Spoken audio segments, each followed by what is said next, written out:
Hello and welcome to Sufinity Designs. Today I'm down at the gallery manning the place as I do every Saturday, so I thought I'd do the filming down here today for a change. In this video I'm going to show you how I created this resin sculpture. It didn't actually quite turn out the way I wanted it to, but the fundamentals are there, and with a bit of improvement it could be made a lot better. So I moved it before it was actually ready to be moved, so I just needed to leave it a little bit longer, and that's got a lot to do with the fact that it's actually a bit cooler here now. So in the summer months I can actually move things a lot quicker, so you need to bear this in mind when you're playing with resin, what the outside temperatures are, what your room temperature is, what your resin does, and different things like that. So you need to experiment. But anyway, it's still turned out okay, and so without further ado, let's get into how I made this resin sculpture. Okay, we're using the silicone mat that we used in previous projects, only instead of using the mat as is, I've put a cellophane bag on top of the mat.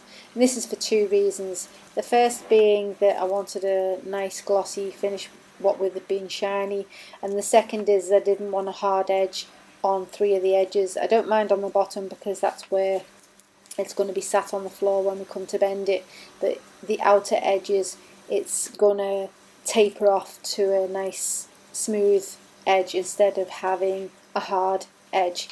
I'm not going to go right up to the top either, so because I want it to have a little bit of shape at the top. So as you can see, I'm not pushing the resin right to the edges. Here I've just added a bit of mineral turpentine just to get a little bit of movement happening there. Now just adding some crushed glass to three edges. We don't need it on the bottom because that's where it's going to sit on the table when it's bent, so just putting around the edges and then just following some of the shapes within the resin.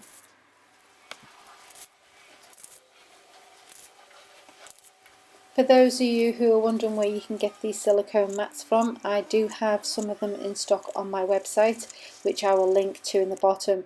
I'll also put a link for alternative product on Amazon if you find that the postage from Australia is too much for you, so you'll have an alternative product. Unfortunately, it may not be identical, but it will be similar.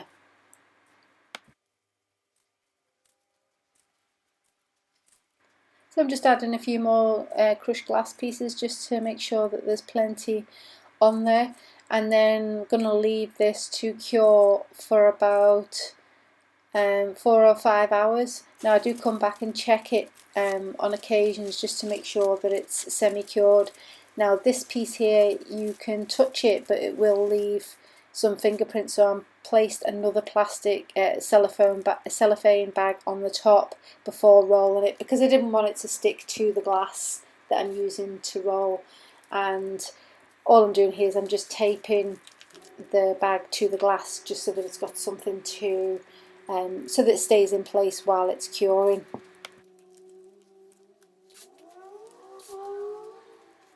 Now for this piece I wanted it to actually be a little bit different from what we've done with the previous bending resin pieces. So what I'm going to do here now is just trim off any excess of the cellophane so that it's easier for me to manipulate, and I'm just bending the outer edges down to give it a little bit of added interest, and then just using a bit of sellotape to make sure that that stays in place, because it will want to bend back, and because it's still bendy, but unless you secure it, it will try and conform back to the shape where it was.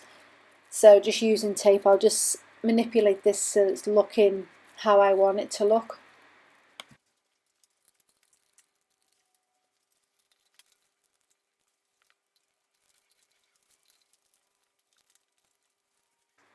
Now I did actually leave this overnight to cure, and when I came back the next day it actually collapsed on itself, so I should have, with hindsight, used more support. See how it's collapsed down a little bit.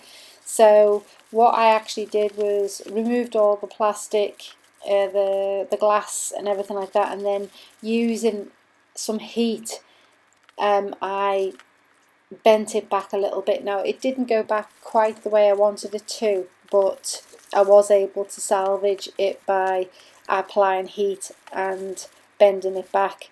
Now what I did also was, after I'd bent it back after applying heat, I actually taped it again on itself using some sellotape to make sure that while it was doing the full curing over the next week, that it stayed in place, so that when I come back to it, it was not going to collapse on itself.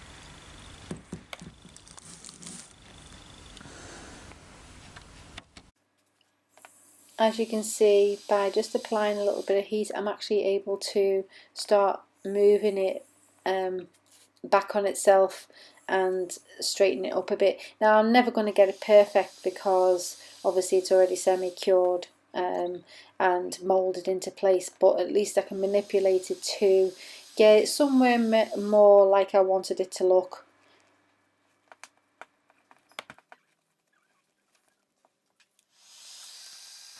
So once we've got this taped up, we can then leave it for 5 to 7 days, and once you remove the tape, that's it. It won't need any more work doing to it, so it's crucial that you do this in the early stages. Like I'm doing this the very next morning. As you can see, I've still got my dressing gown on, but then yeah, it needs to be done fairly quickly before leaving it for the rest of the week. Now if you're new to resin and you're not sure where to get started, you may be interested to know that I'm in the process of writing an ebook, The Essential Beginner's Guide to Resin Art Techniques. I shall leave a link to that in the description box below. And if you like the idea of bending your own resin, I have a series of other videos where I'm bending and moulding resin, so pop along to my channel and have a look at those. Also subscribe to my channel, and don't forget to ring the notification bell for any new videos that come up of me bending resin and different ideas on what to do with resin. Well, thank you for watching, and until next time, see you in the next video. Goodbye now.